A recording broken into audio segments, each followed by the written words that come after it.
Our periodic press conference regarding Japanese government's response to COVID-19. My name is Hikariko Ono. I am a Deputy Press Secretary of Ministry of Foreign Affairs, and I will serve as moderator today.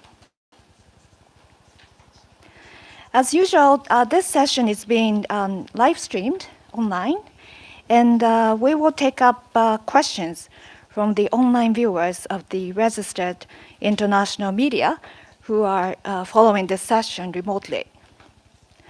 Also, we have already made available all the materials to be used during this briefing.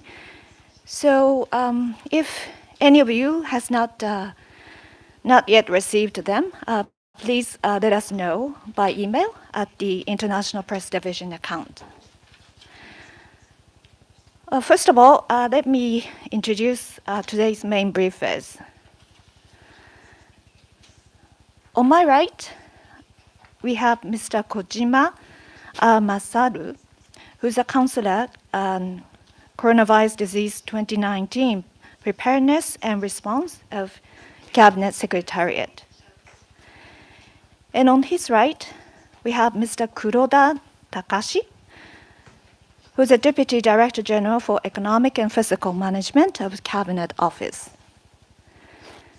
And on his right, we have Mr. SAHARA Yasuyuki, who's a Senior Assistant Minister for Global Health, Minister Secretariat, Ministry of Health, Labor, and Welfare. And on his right is Mr. UMEDA Hiroshi, who's Director of Infectious Disease Information Surveillance Office, Tuberculosis, and Infectious Disease Control Division, Health Service Bureau, Ministry of Health, Labor, and Welfare. Okay, without further ado, let's move on to the opening remarks of today's briefers. それではよろしくお願いいたします。The floor is yours. Thank you very much. My name is KOJIMA. I'm with the Cabinet Secretariat. I look forward to your kind cooperation. On May 8th, Friday, we had the most recent briefing. And let me provide you with the update in relation to Japanese government response since our last briefing. As we explained in the previous session, on May 4th, it was announced that until May 31st, the state of emergency would be continued and would be held. And since then, around Japan, we have seen a downward trend in the overall number of cases. So from May 4th, 10 days later, after May 4th, a new policy was announced.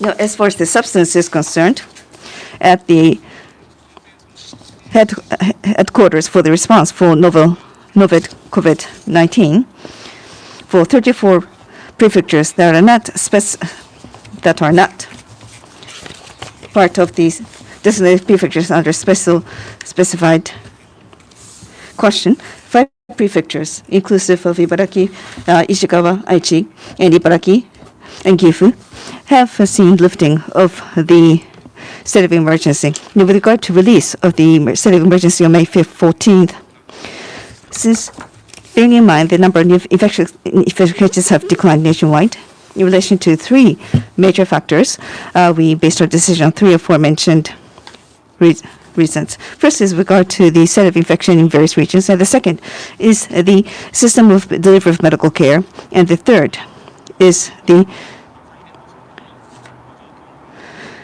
grasping the situation to prevent the further recurrence. I think we explained about this in the previous session, but going forward, as we embark on a different stage and change the stage, we indicated some concrete criteria. We have already distributed to you some of the materials, and as you see on this panel, let me be very specific. First, with regard to the status of the infection, here, on a weekly basis, the new infection cases are on a downward trend. And also, in the most recent week, the new cases per 100,000 is less than 0.5, or should be less than 0.5. And also, in the most recent week, against a population of 100,000, new reported cases should be less than 1. Then, that means that we were able to confirm a downward trend. And with regard to clusters and also in-house, in-hospital infection, and also the number of cases where the transmission routes are not known, we need to bear that in mind and make our decision. And the second, with regard to the delivery of the medical care, the number of sustainable decline in severe patients with severe symptoms, and also if there should be rapid surge in the patients, do we have a system whereby we'll be able to accommodate that surge in cases? That's what we are looking at. And number 3 is the monitoring system.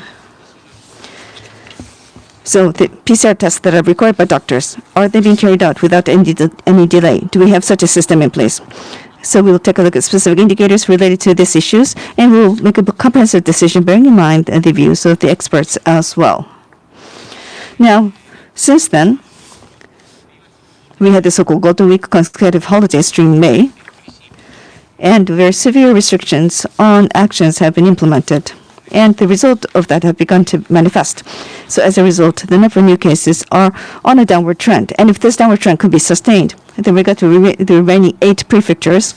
We believe that without waiting for May 31st, maybe during this week, maybe we'll be able to make a decision based on the same type of criteria as well for these designated prefectures under specific caution. Now, on May 14th, the basic policy was changed. Basic policies for novel coronavirus disease control was changed. For example, in places like Hokkaido, where the number of cases have increased temporarily, but then gone down, but then there have been another surge. So there could be cases where infections begin to expand. And when there's such a risk, then it could be that the national emergency measures could once again be undertaken. And so we'll take a look at the most recent number of cases reported, and also the time it took to double the cases, and also the percentage of cases, severe cases against the overall cases. So a general consideration would be made. Also, so with regard to the modification made to the basic policies, there are prefectures outside the scope of this caution. It could be that going forward, basic policies to prevent the outbreak needs to be maintained. So that being the case, even in such prefectures, various measures need to be implemented. For example, large-scale events need to be either postponed or be canceled altogether, so cautious behavior is required. And also, facilities where clusters have taken place, and also so-called 3Cs. Again, we are asking that people not take part in those events. And also, even if the emergency is lifted, during, again, careful activities should be maintained. Now, in your material, you will find what I mentioned covered in the colored chart.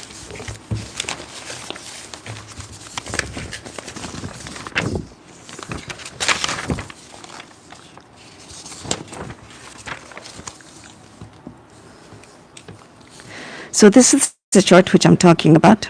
So the red part, the red line, the red column. These are the 8 remaining prefectures whereby the state of emergency is not lifted. For those 8 prefectures, there are things that can be done and things that cannot be done. And this is captured in this graphical format. So on the bottom, the gray area on the bottom, this is where the national state of emergency was lifted. This is 39 prefectures. For example, travel across prefectures would be permitted based under certain set of conditions. And also avoiding so-called 3Cs, and they should avoid places with so-called 3Cs. And also in the case of specific events, what type of scale, for example, events under 100 or 200 participants, concrete numerical targets were indicated to allow for certain events to be held in this particular area. So based on this chart, within each given prefecture, appropriate response, I'm sure, will be taken going forward.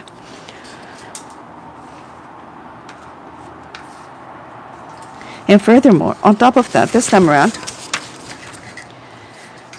across various industrial associations, 81 industrial associations, they have compiled a guideline.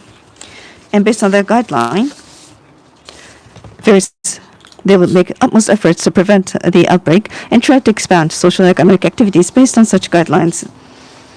So expanding economic activities on the one hand, but then making sure that robust measures to prevent the outbreak of COVID-19 be maintained. So based on that, various industrial associations have compiled guidelines, and they will act based on this industrial guidelines. So the government would like to support such measures on the part of the industrial associations as well.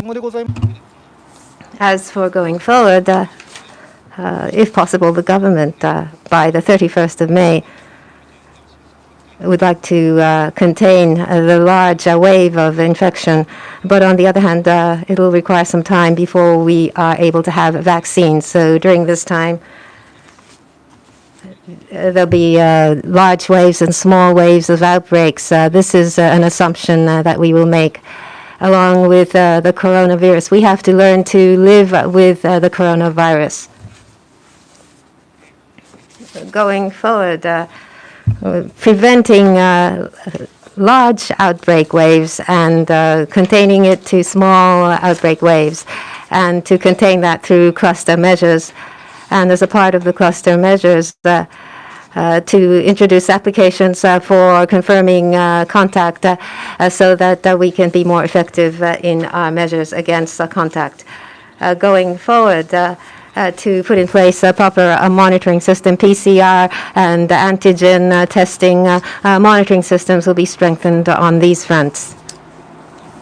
Going forward, the medical personnel, prefecture, the businesses and economic and the political and government sectors, we should like to all work together to deal with the infection. That is all from me. Thank you.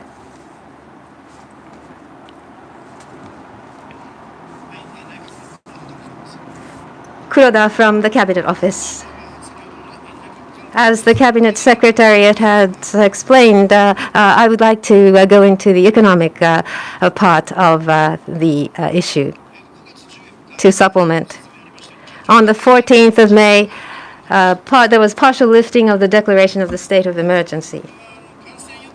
While exercising full caution to prevent infection, to restore social and economic activities, and to create a new normal, we're advancing into a new stage.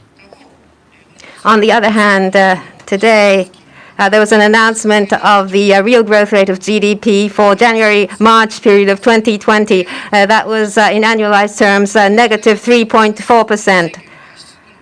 After the declaration of state of emergency in April and May, the situation has become severer, and overseas the economy is stagnant, so it can be expected that the economy will decline considerably on the part of the government. In order to protect employment, business, and lives, we would like to do our best to implement the emergency economic package to the tune of 117 trillion yen, which was put together in April, and to implement the first supplementary budget. As for the payment for livelihood, 90% of the prefectures have already accepted applications for money payments for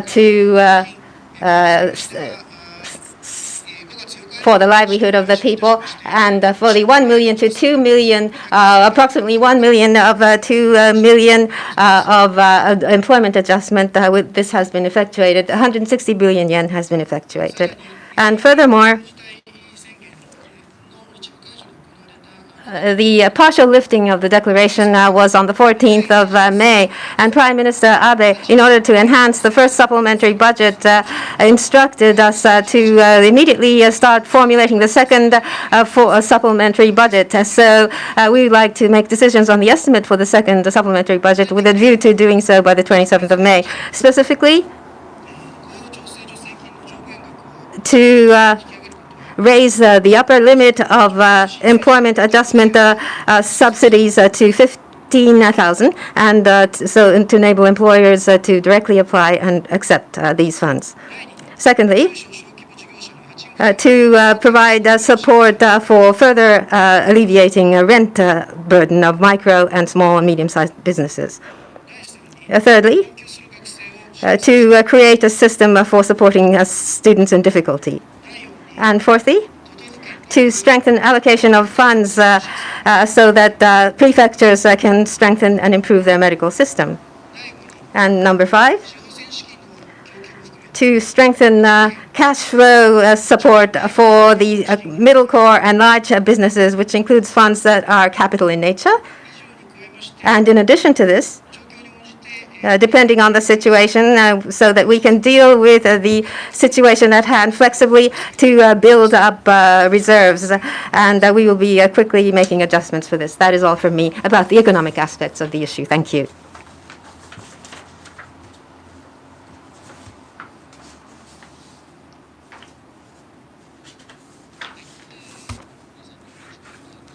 Good afternoon. My name is SAHARA from the Ministry of Health, Labor and Welfare.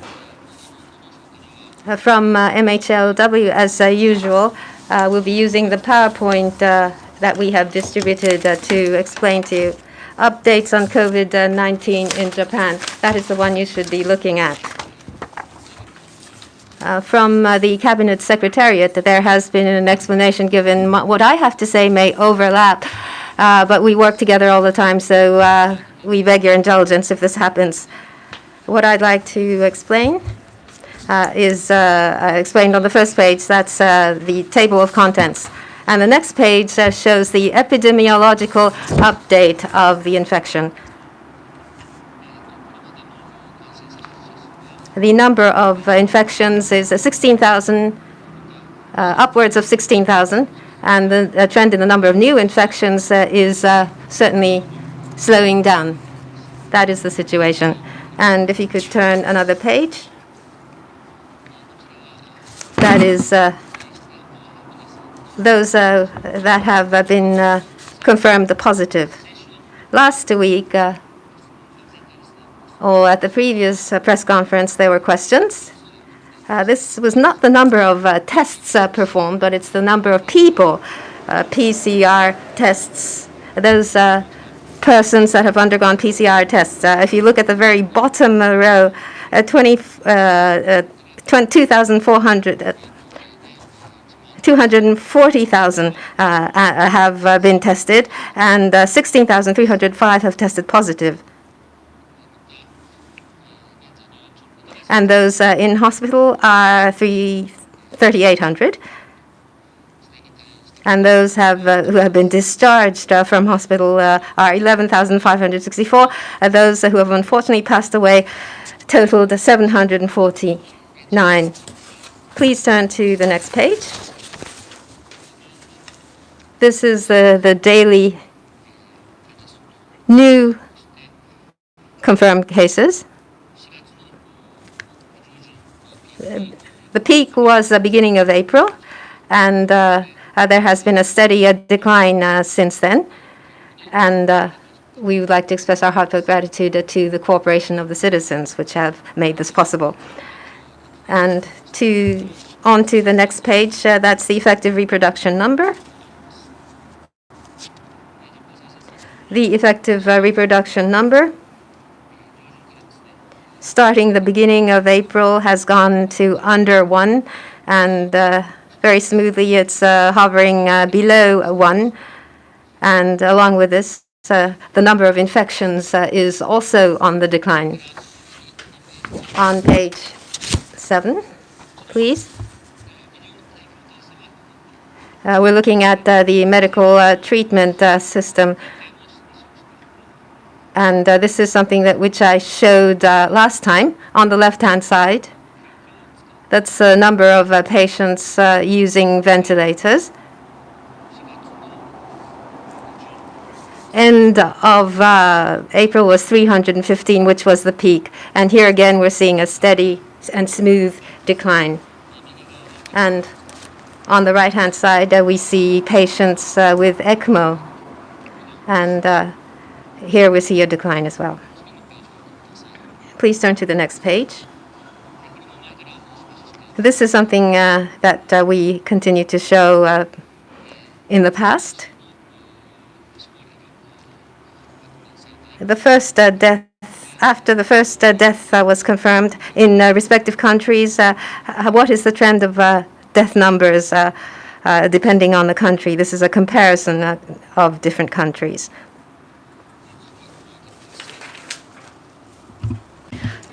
Next page, please. This is another familiar chart. Capacity and the number of cases tested per day.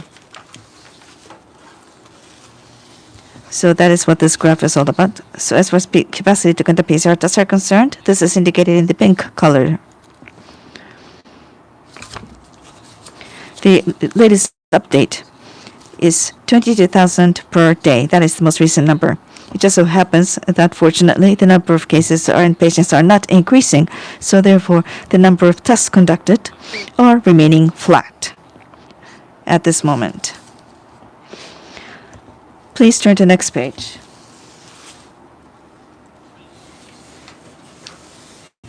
This shows the PCR test positive rate and the trends thereof. So let's take a look at the numbers. Around mid-April, the number of or the level of positive rate was quite high, but then since then, the positive rate itself has been coming down in a steadfast manner. Well, the number of tests are quite sufficient. So while the tests are being conducted in a sufficient number, the positive rate is on a downward trend. Of course, in the beginning of April, the level was quite high. But around this time, we had large-scale infections in hospitals at that time. So therefore, we've had to have concentrated cases against that backdrop. And that is why the positive rate was high at that juncture. But in any event, the positive rate is coming down. So we just have a little while to go. So that is the update in relation to the status of the infection. Let me now turn to the second topic, which relates to the recent policy update. Already, my colleagues from the Cabinet Secretariat has already provided details, and this may overlap, so I'll be very brief. Please take a look at the third bullet point on this page. This is something that I referred to in the previous meeting. On the 7th of May, the use of remdesivir as a treatment was permitted under expedited process around Japan nationwide, in particular for patients with severe symptoms. This drug is now being utilized for treatment purposes. Next bullet point.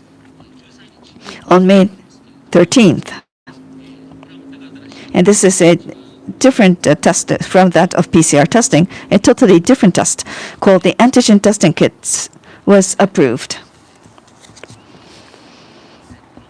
And this, again, is being utilized in medical institutions throughout Japan. I would like to talk about this later on using a separate slide. And on May 14th, and this was already covered by the presentation made by my colleagues from the Cabinet Secretariat. And the state of emergency was lifted except for 8 prefectures. So, next page, please. Here we cover some of the factors that would be considered upon relaxation of the state of emergency-related measures. And this may overlap with the explanation provided by my colleagues from the Cabinet Secretariat. So I'll be very brief. 3 points. First is regard to the status of the infection, and the second is medical capacity, medical care system, and the third relates to the surveillance system. These are the factors involved. And then, what is the situation pertaining to these three elements? I would like to show you some numbers to be more precise. So let's start with number 1. And by the way, please turn to the next page. Epidemiological trend. Epidemiological trend. What is the current status? As was mentioned earlier, on a weekly basis, compared against the previous week, the number of new cases remains lower and present a decreasing trend. And also, the number of new weekly cases per 100,000 should be below 0.5. So what is the actual situation? That number is indicated on page 14, the following page. Here, we compare Tokyo Metropolis, Fukuoka Prefecture, and Japan nationwide. So the number of prefectures in Japan on May 14th at the expert meeting, that number is indicated in the materials provided by the expert meeting on May 14th. Please take a look at that number. So in terms of whole country, the left-hand side shows you the total population of Japan. That's the bottom left column. And the next column shows you the cumulative new cases until May 10th, and then cases per 100,000 population. And the next column shows you cumulative cases up until May 3rd. And E is B divided by D. So on a weekly basis, how much percentage decline do we see on a weekly basis? So we have seen 41% decline against this backdrop. And the final column relates to the ratio of the cases where infection routes are unknown. So percentage positive cases where infection routes are unknown. So if you take a look at Fukuoka Prefecture, the state of emergency has been lifted in this particular prefecture. For example, column C, cases per 100,000 population. The number of new cases is 0.118, so less than 0.5. In the case of Tokyo Metropolis, which is the column immediately toward the one column up, it's still at 1.437, so still higher than 1. Let's take a look at the next page. This relates to medical capacity to provide medical care. Here, in particular with regard to patients with severe conditions, we need to make sure that sufficient medical services are provided. So that is the basic philosophy here. Please turn over to the next page, which relates to medical service capacity.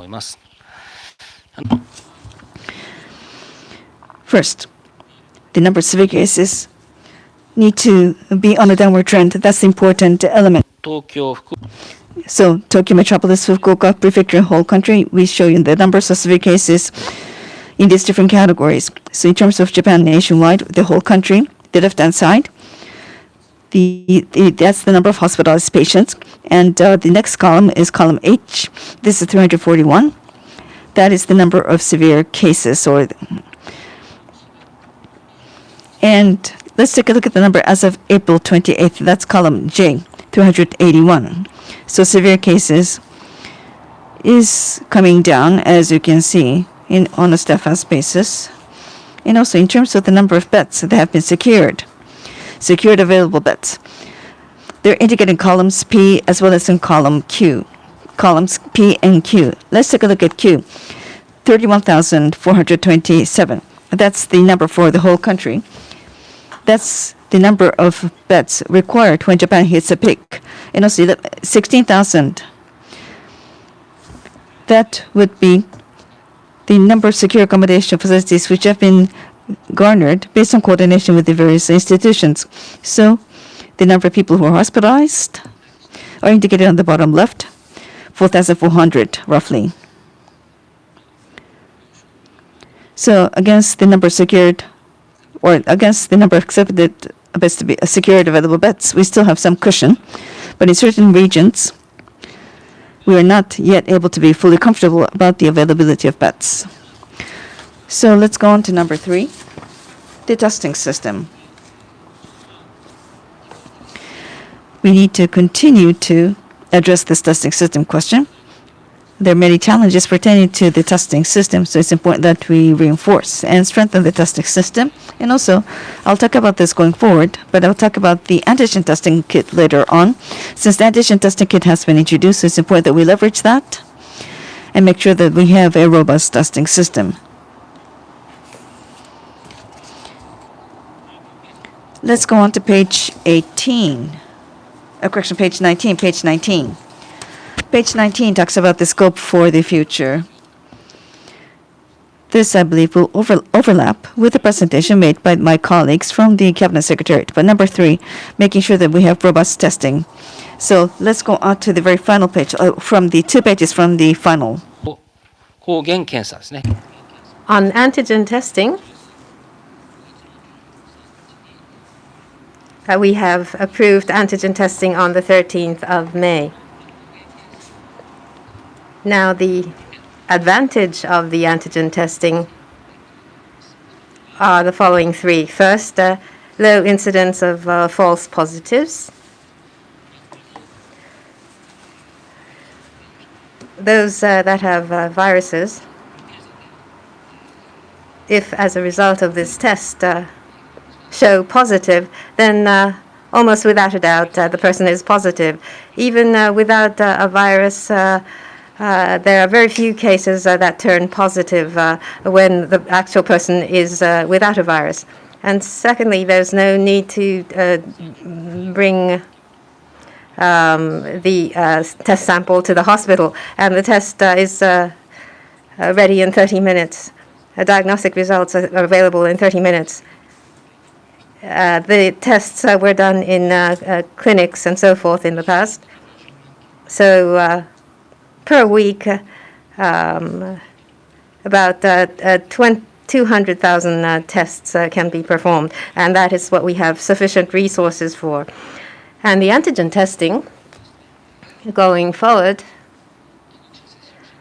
for example, in returnees and potential contact centers, if there is a suspicious case, we could provide this testing. If it's positive, then we don't need to send them to PCR tests after that. And if there's a nosocomial infection or hospital-acquired infection, and many persons are potentially infected, and we need to conduct tests very quickly, then we can find the positive cases very quickly. And these are the advantages. However, on the other hand, tests are such that there are advantages and drawbacks for different tests. And so the challenge is that in some cases there are false negatives. So even as a result of this test, the result is negative. You're not sure whether it's really negative.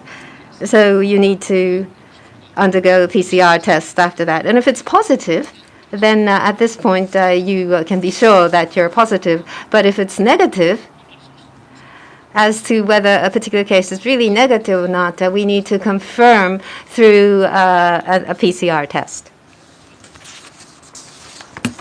And the next antigen test kit is shows details on what I just explained. And when there are new tests introduced and new test schemes introduced, we can very quickly find the patients and render diagnoses. And the last page, there were some questions on this point last time. These are the clinical tests which are being performed in the country, just the major ones. At the very top, you have observational studies. Ethical procedures have been undergone through medical institutions, and with approval from the patients, we have applied this medication on off-label use, and that's the observational study, including Avigan, remdesivir. We have done tests on Avigan and remdesivir. And secondly, global joint investigator-initiated clinical trial. We did a trial on remdesivir along with the United States, and recently pharmacological approval was granted, or pharmaceutical approval was granted. Next, on specified clinical trial, Olvesco. This is a drug originally for asthma.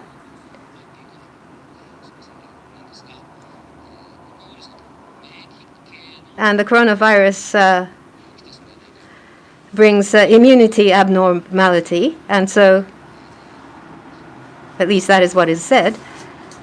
So Alvesco is expected to be very effective, and clinical tests are underway.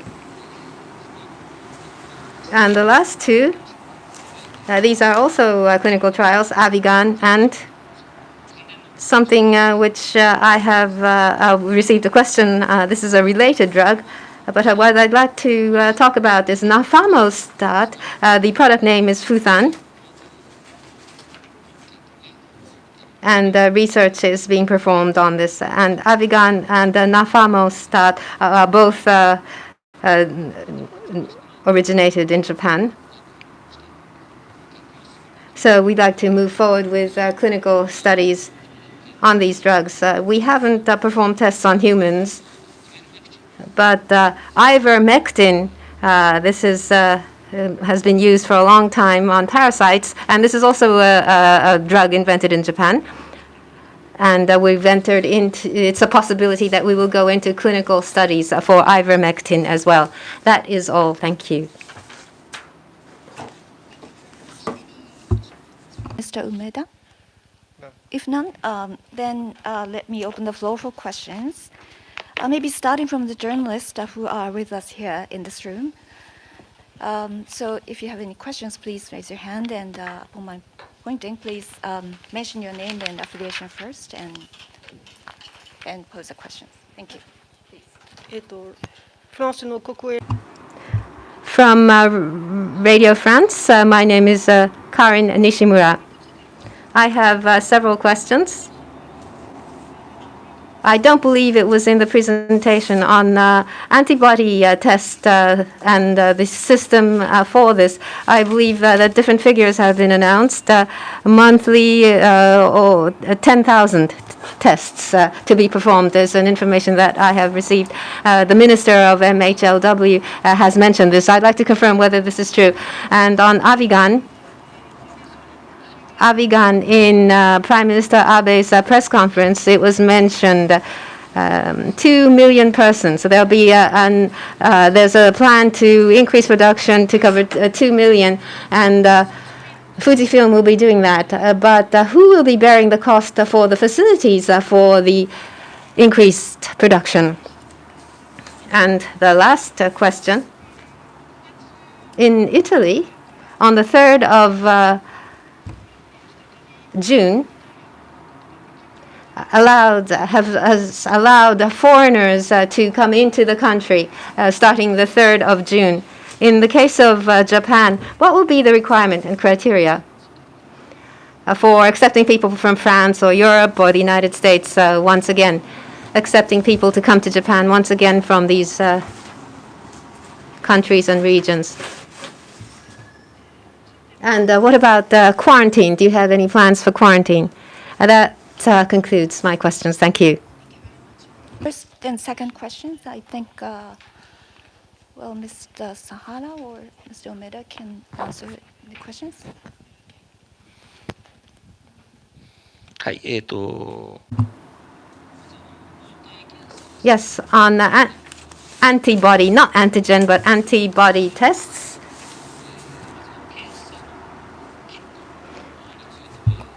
As regards the test kit, there are different kits which are available. So which of these kits can actually be practically be used with reliability? Inclusive of these points, we need to investigate, and we're still in that stage where we still need to examine. And on this point, starting next month,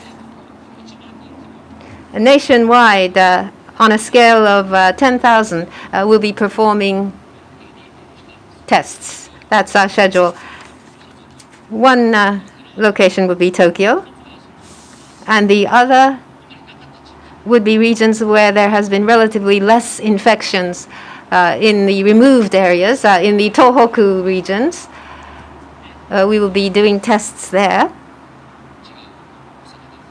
to see if there are differences. We need to see. And as for antibody tests, it's the case with other coronaviruses, the kind that we're infected with. Usually, we have coronavirus antibodies through the usual coronavirus. Now, even if it's not a COVID-19 antibody, it may prove to be positive. It may show positive on the tests. So you need to have a considerable number of samples to have a proper look at the situation. And so that's the situation. その、検査 Now, in the case of tests, we might have false positive or false negative outcomes. As I mentioned earlier, though, with regard to antibody for other type of coronaviruses, we might have a positive outcome. So if that is the case, then is this really accurate or not? Is this really due to COVID-19 and so forth? That's something that we need to scrutinize very carefully. And with regard to Avigan, yes, we're pursuing stockpiling of 2 million. And we're making preparations to be able to have a stockpile of up to 2 million.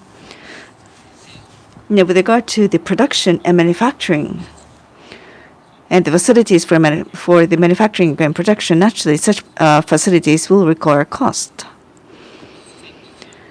The other day, at the National Diet, the supplementary budget was approved. So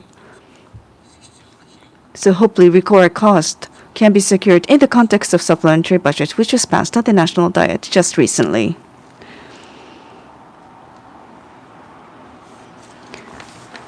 Question about the model measures. I think I should take up that question. In fact, as has been stated by the Minister Motegi, Foreign Minister Motegi last week at his press conference, it is necessary for the spread of infections in Japan to be contained first. And also, we believe that we will have to continue firmly monitor the situation overseas. And in order for us to consider what approach is possible concerning the people's movement in the future, we should comprehensively take into account various circumstances or factors, such as infectious conditions in the relevant countries. And also, as Foreign Minister Motegi stated previously, if we relax immigration restrictions or movement restriction or other measures in the future, we should take a step-by-step approach. So we will consider, the various situations, and we will make a decision anyway in a step-by-step basis. That's all. Okay, any other questions? All right. From online viewers, there are some questions. Okay. Oh, it's in Japanese.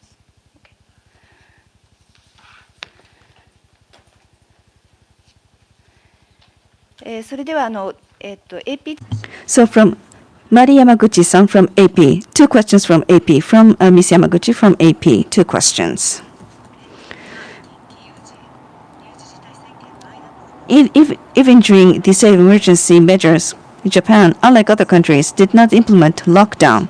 And also, the number of PCR tests are quite limited. But still, the hospitals were not overwhelmed. And the number of cases and the number of deaths is overwhelmingly low compared to other developed economies. What do you think are the reasons why that is the situation here in Japan? That's the first question. And the second question, going forward, when economic and social activities are to be resumed, what do you think will be the challenges? Be answered by the Mr. SAHARA or Mr. UMEDA?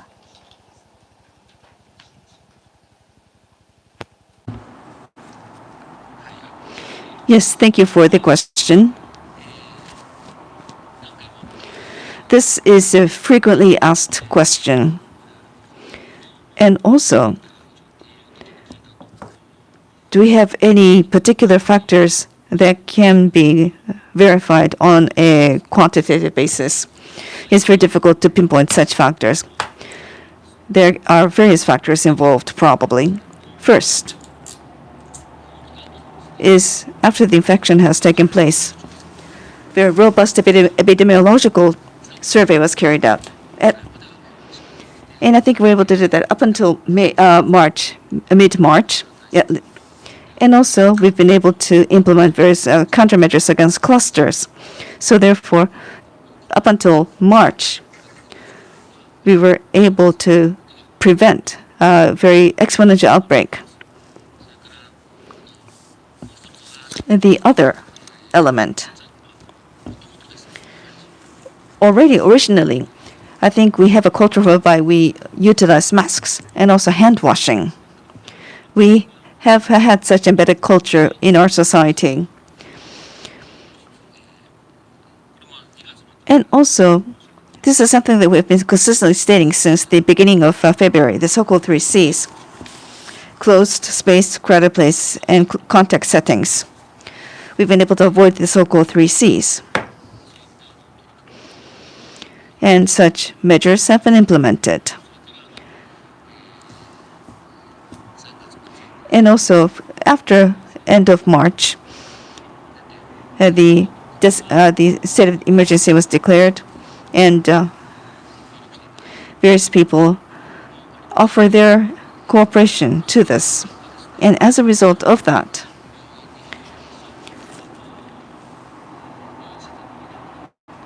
situation where a very rapid number, for a large number of people had to be hospitalized all at once. We were on the brink of falling into that situation, but the so-called medical system being overwhelmed, we were able to prevent the overwhelming of the medical system. And the factors behind that are as follows. First is that we have a very large number of CT equipments, and we were able to catch patients with the early onset of pneumonia at a very early phase. So therefore, we were able to provide treatment very early on. So various factors and reasons can be cited. So that is all for my response. Thank you. Second question, can Mr. SAHARA answer that? Thank you. Yes, thank you. Allow me to respond to your second question. Thank you once again for your question. So the Cabinet Secretary would like to explain the second question. So what are some of the challenges in resuming the social and economic activities? What are some of the challenges? On May 14th, Prime Minister Abe, in his press conference, made a comment on this point. The first is that taking a face-by-face approach, and this was repeatedly mentioned during the course of our meeting today. So pursuing a face-by-face approach, that is, I believe, is very critical, taking one stage at a time. In 39 prefectures, the state of emergency was released, and Minister Nishimura said that made some comments in relation to this over the weekend. Maybe there is a bit of relaxation, if you will. There is a mood of being lax here. As in the cases of Korea and Germany, there's always the possibility of the second wave coming. So we never know. We don't know where such risks may be hiding. So it's important that we continue to be vigilant. In particular, for those 8 prefectures where the emergency is still not lifted, it's important that we continue to take various measures which have been implemented in the past. And even the 39 prefectures where the emergency declaration was lifted, it's not that we're going to back to the original state all at once. It's going to be resuming the activities in a face-by-face approach, stage-by-stage approach. It's important that robust measures be introduced to prevent the infection. For example, maintaining 3 Cs, maintaining social distance, and also introducing acrylic boards so that measures can be taken to prevent droplets from being spreading. And also, in the case of the so-called clusters, For example, karaoke boxes and also sports gyms, and also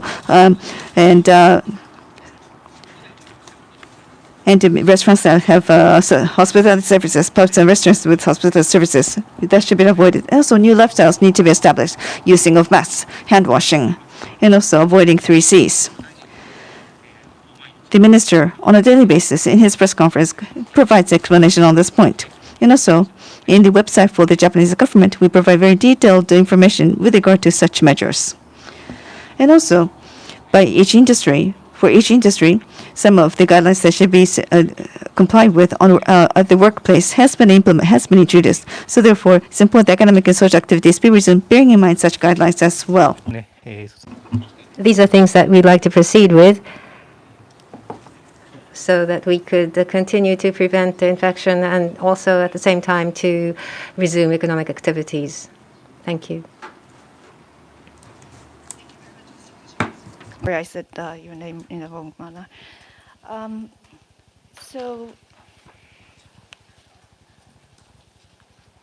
From online viewers, there are several questions. In fact, Mr. Alistair Gale of Wall Street Journal asked us one question regarding PCR testing. He's asking as follows. It appears that strategy for PCR testing now is, first, to continue to find infection clusters and establish the scale and transmission routes of the cluster. And second, supplement antigen testing to eliminate false negative results. Am I correct in this understanding, or is there a wider scope to PCR testing now? I think this can be answered by Mr. SAHARA or Mr. UMEDA. Thank you.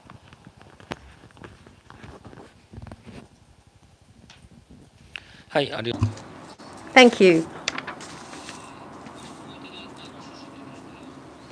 The thrust of your question is such that what you mentioned is correct. The PCR test and the role of that will not change because of antigen tests and the introduction thereof. The antigen tests, and I'll be repeating myself, the antigen tests are such that this is on persons who are with symptoms, and the virus amount in the body is large. And in order to find this, antigen tests are very appropriate. But in the case of your question where there's a cluster and you are trying to find those who are in close contact, those in close contact may be asymptomatic, and there are many persons who are asymptomatic. So to these persons, antigen tests most probably would not be appropriate. And so PCR tests should be performed as we have been doing in the past. That is to find infections over a broad range, number of people. PCR tests will be used for this purpose. So what you've said in the question is correct. Also, Motoko Rich of New York Times sent 3 questions. One is, when most of the state of emergency is lifted, how important will universal mask wearing be? And the second question is, have you considered measures, as in Hong Kong or Taiwan, a very strict quarantine around the close contacts if you have cluster outbreaks, so that the rest of the economy can more safely open? And her last question is, are you asking businesses where the conditions of the 3 Cs exist to remain closed, or merely asking customers to avoid them? How strictly will business guidelines for safe distancing be enforced? So can those questions be answered by Mr. SAHARA or UMEDA? Okay, sorry. So the first 2 questions maybe will be answered by Mr. Sahara. はい、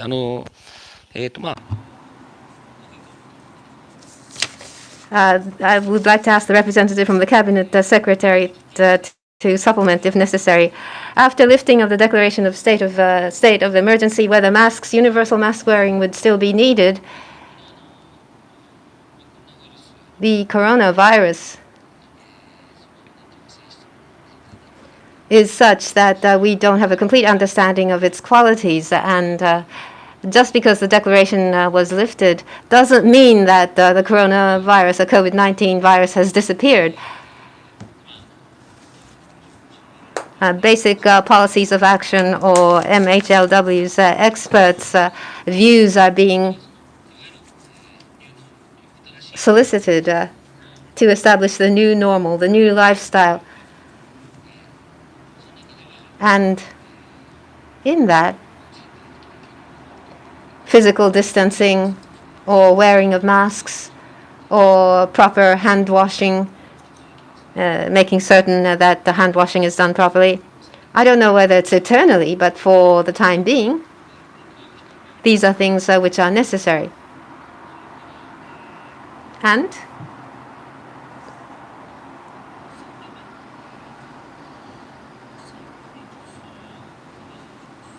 the lifting of the restrictions on businesses that are prone to the 3 Cs. I'd like to ask the Cabinet Secretariat to answer, but in the new lifestyle, there's a reference to not only private spaces, but also places of work where this concept should be introduced. And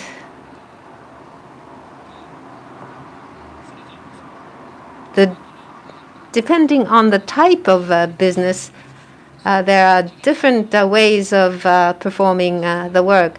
So a one-size-fits-all approach is not appropriate. As mentioned earlier, 81 types of businesses were asked to formulate guidelines. And they've publish these guidelines, and I believe such trends will continue. If there's anything to supplement, I ask someone else to do that. Thank you very much. I'm from the Cabinet Secretariat. MHLW has explained almost all aspects, but when the declaration is lifted, it doesn't mean that the COVID-19 infection or infection risk is no longer there. For a certain period, we have to learn to live with this virus. And in doing so, economic activities and preventing infection is something that we have to strike a balance on. And for a certain period, we believe we're in this for the long haul. And if there's a large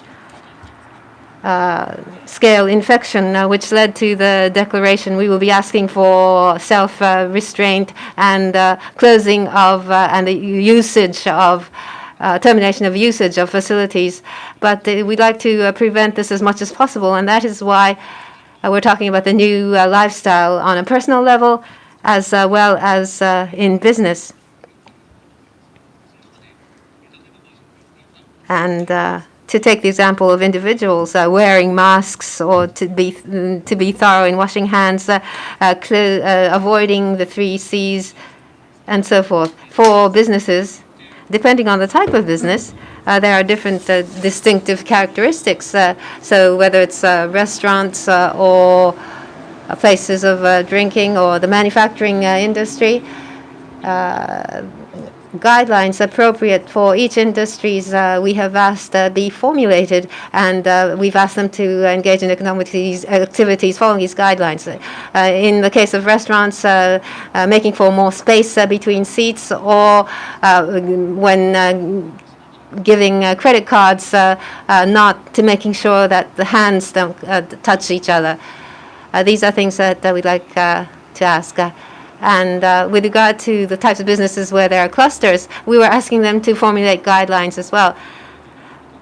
and to be thorough in their infection control while slowly opening up their business. That is all. Thank you. あと2点目のご質問。 Let me return to your second question. You refer to countries such as Hong Kong and Taiwan. And in this question, they asked about quarantine vis-a-vis people with whom you had close contacts. Are we going to change our position with regard to quarantine vis-a-vis people with close contacts? Now, on this point, well, this time around, here in Japan, be it close contacts, we have carried out active epidemiological surveys with regard to close contacts and also with regard to countermeasures against clusters. I think we were ahead of the pack, rest of the world, in terms of doing this follow-up. With regard to various measures taken by countries outside Japan, those measures that are positive, we believe there's a need for us to consider and introduce into Japan as well. For example, this is now being carried out by our colleagues at Cabinet Secretariat, but an application to follow up on the close contacts. Concrete studies now underway about such application, and very soon there might be an introduction of this application, or actual usage of the application might become a possibility. And if that could be achieved, then with regard to contact tracing, we believe that the situation will be much easier. So what is positive? So what is anything that is positive? We would like to very much actively introduce into Japan. Thank you. Thank you very much. And also, we have received 3 questions from Mr. Simon Deneur of Washington Post. Those questions are as follows. The first one is, the government has said it wants to have an enhanced cluster tracing approach for new infections after the state of emergency is lifted. Can you give us details of how this will differ from the previous approach? And do you see an application or technological tracing as playing a role? And the second question is that people are already starting to go out again in Tokyo. They sense the state of emergency is about to be lifted. In the past, you said you had learned a lesson from the rise of infections that followed the 3-day weekend in March. Are you concerned? And now, precisely, are you preventing the same problems reoccurring? And the last question is that, can you give us estimate roughly what is the proportion of false negatives through the antigen tests? I think the first 2 questions will be answered by Mr. Kojima.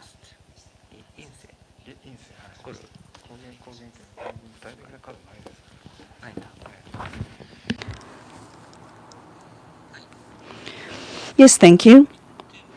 With regard to the first question, allow me to respond to the first question. So going forward, yes, there's a need for us to reinforce the countermeasures against cluster. Do we need to really enhance cluster countermeasures? Of course, we're not. If we could have a situation where we don't need to carry out countermeasures against cluster, that would be ideal, but that is not the case. We cannot predict what the situation will be going forward. So therefore, yes, there is a need for us to strengthen counter-cluster measures. So how specifically will we reinforce such countermeasures against clusters? As was pointed out, for fourth application, apps with regard to contact tracing, leveraging IT to follow up on the clusters. So we believe there is a need to introduce such a system. And the other point, this was covered in the course of our presentation today, but antigen testing. Compared against PCR, it can be done much more rapidly.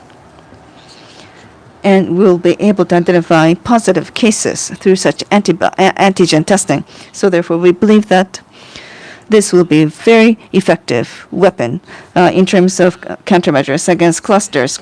Now, one lesson that we need to bear in mind. Well, we carried out epidemiological survey to carry out countermeasures for clusters, but we need more staff and personnel on this front. And that's one thing that's been pointed out. So in this particular case, MHLW should send experts, or also National Institute of Infectious Research should also send research. Well, that's what they've done. But in various local municipalities, it's important that they have a team that can respond to this. They need to develop human resources that can address this. That's something that we need to very quickly do. Now, what about the 3 consecutive holidays in March? I think our Cabinet Secretariat can respond to this question. Yes, thank you very much, Cabinet Secretariat. Thank you for your question. So going back to the 3 consecutive holidays back in March, yes, there was a lot of people out and about. And are we going to repeat the same mistake? I think that was the gist of the question. Now, this time around, well, over this weekend, over Saturday and Sunday, yes, according to reports, yes, there was a lot of people who were out about. And Minister Nishimura repeatedly in his daily press conference has given caution on this point, especially with regard to the 8 prefectures inclusive of Tokyo, Osaka, and so forth. The declaration of state of emergency has not been lifted. So therefore, it's important that these 8 prefectures continue to exercise caution. So that's something that we've been emphasizing. Now, so location information using mobile phones, population dynamics have been captured, and that data has been disclosed daily on the website. And also, the ticketing gate at railway stations have also been monitored as well. So it is increasing. The number of people out and about are increasing. But then still, comparing against the previous situation, the number of people out have been declining by as much as 50 to 60%. So therefore, for the 8 prefectures involved, we'll continue to solicit their cooperation. And also with regard to the app, let me provide you with some additional information about the app. In the previous session, we received the question about the apps for contact tracing. So in the basic policy, there were some changes since May 14th. So therefore, one point is to reinforce our countermeasures against the contacts. And yes, there is concrete reference to the apps pertaining to contact tracing. And Google, on top of Google application is likely to be, the possibility of using this app on Google is not being considered by the relevant government agencies. We'd like to accelerate this study so that this can be implemented as quickly as possible.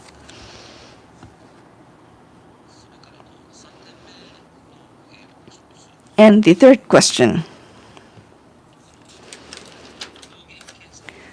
antigen testing and the percentage of false negative.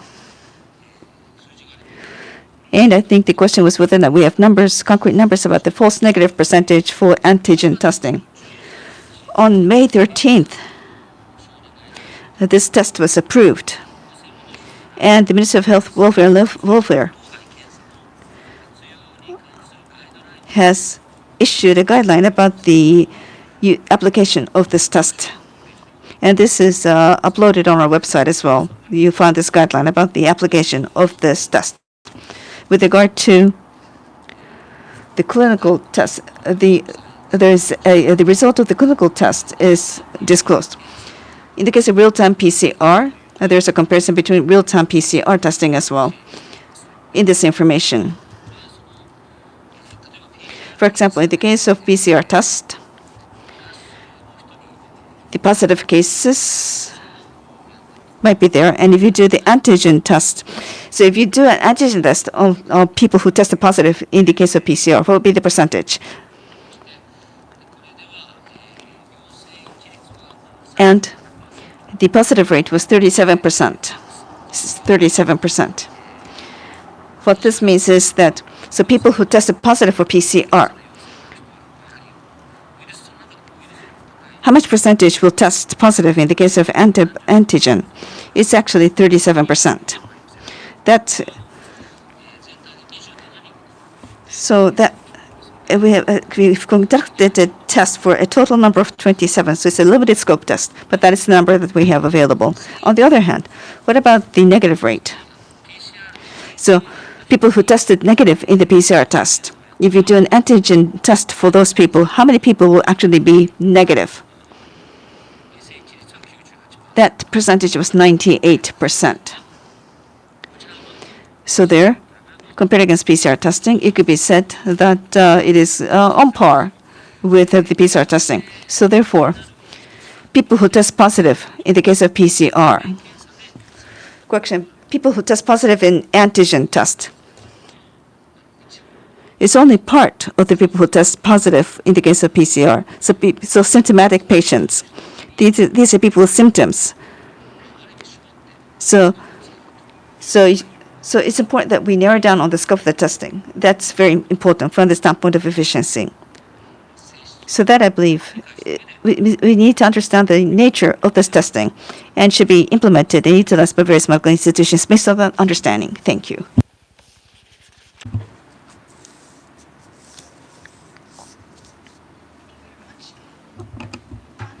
Ms. Motoko Rich of New York Times sent us a follow-up questions regarding Mr. Simon Demure's question about not repeating the mistakes of the 3-day weekend. Her question is, how will you ensure that doesn't happen after the state of emergency is lifted in the 8 remaining prefectures? I think Mr. KOJIMA will answer that question.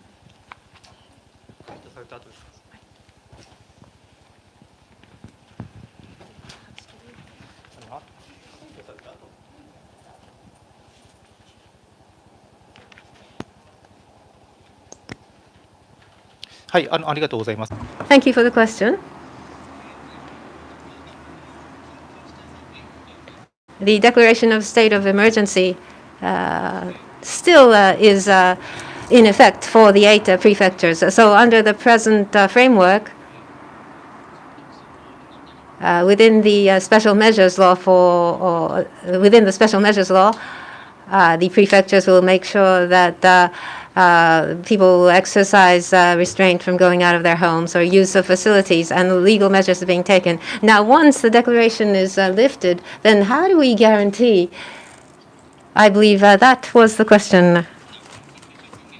The post lifting of the declaration situation is something that we have to consult with the experts. We want to have their views to think about and to determine how we respond.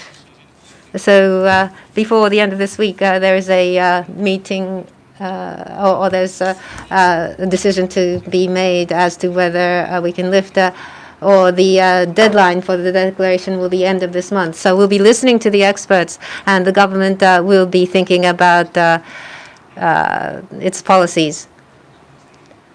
In any case, it's not that all constraints will be lifted. Maybe the legal positioning of such restraints and constraints will become lighter, but a new lifestyle or self-restraint in terms of going out from home. So we will probably be continuing to request that. As mentioned before, a stepwise approach is what we'll be taking in opening up the economy. We will not abruptly put things back to normal. We'll take a phased approach. And that is the request that we'd like to continue to put to the citizens. Presently, in the very loose framework, legal framework, where there are no penalties, we don't have to take extremely draconian measures. Even then, we've been able to contain. And so we'd like to continue to solicit cooperation from the citizens, and so we can live with the coronavirus. The society can continue to live with the coronavirus. So we solicit the continued cooperation from the citizens.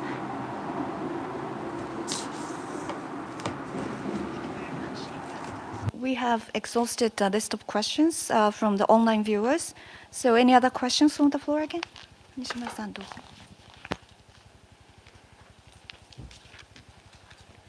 先ほどの AP 通信の、質問あったと思うんですけど、なぜ日本だけ、先進国の中で死者の数が少ないか、感染者も少ないかという答えで科学的な理由はなんていろんな研究があるんですけれども、例えばDNA 関係のあることとか、あるいは、日本で、このグローバルの変化株が来る前に別の変化株が来て、それでいろんな、なんて日本人の割と、な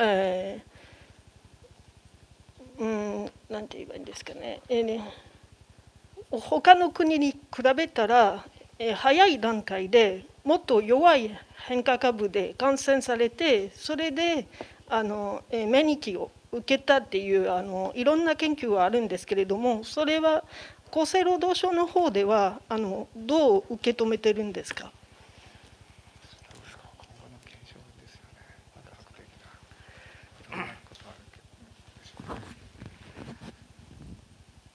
いいですか。厚生労働省ですが、 MHLW, there are different views and different observations,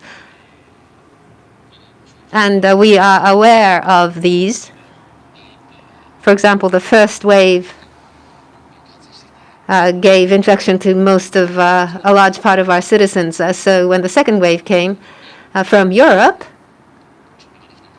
we'd been prepared. There is such a theory. But the virus transforms, it morphs little by little. As to whether that's a big transformation, that's not the case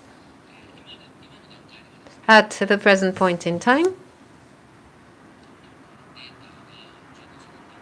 There isn't sufficient data, so on the part of MHLW, we're not at a stage where we can make any kind of comment.